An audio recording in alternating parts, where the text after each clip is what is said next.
I'm Brian Rini. I'm the Chief of Clinical Trials at Vanderbilt University Medical Center.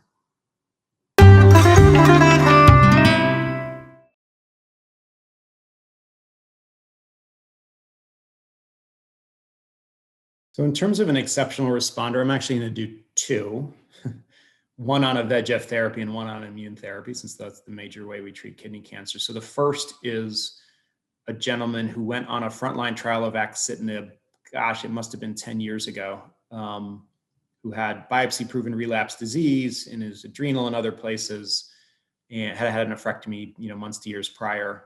And we put him on a titration trial of axitinib back in the day.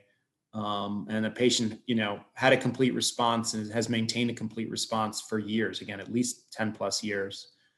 Was on and off therapy and managing toxicity, actually had a cardiac event and required a stent, years in, but got back on therapy, and is wonderfully active and is retired and does all sorts of great trips and stuff, and still, sends me Christmas cards to this day. And so unfortunately, that's a wildly exceptional responder to VEGF targeted monotherapy. We generally don't see those durable responses, and unfortunately, my belief is most of those patients will ultimately relapse and need more therapy. In this case, it controlled his disease so well that if that happens to this gentleman, now there's immune therapy. And so now we have much better therapies. And I hear patients say that a lot. If you can just control my disease, doc, until better therapies come along, I think that is certainly motivating for patients and us as well.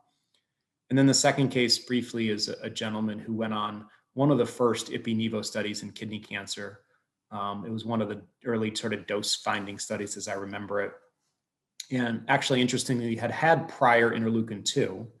So our old immune therapy, he had at another center, came to see us. We treated him on this trial with Ipi-Nivo, again, went well before it was approved. Again, this must have been 6-7 years ago now. Struggled through some toxicity. He was sort of interesting. He had colitis and then he was fine. And then he had some endocrinopathies and was fine. So almost touched on many major organ systems, but was very functional and working and had good quality of life. And, had, I don't think a CR, he still had some residual disease, but is still, and I think now is off therapy for toxicity, but maintaining his response. And the latter really brings up two important points about immune therapy is that it's not just the CR patients who do well. Some of these DPR patients can do quite well. And some of their residual abnormalities may not even contain cancer. We don't really have a good way of assessing that short of biopsy.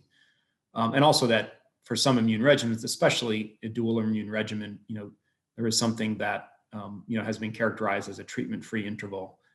Patients get on treatment, they have a response, they come off treatment for whatever reason, and then they have an interval where they have disease control, despite not receiving treatment. And that's obviously the ideal place to be, assuming their toxicities are manageable. And it's just something that I think has developed, our knowledge base has developed with immune therapy in that regard over time. So to, patients with the same diagnosis treated mechanistically with very different regimens, but both, with these sort of exceptional responses. And again, both classically based on both the angiogenic and inflammatory biology of kidney cancer.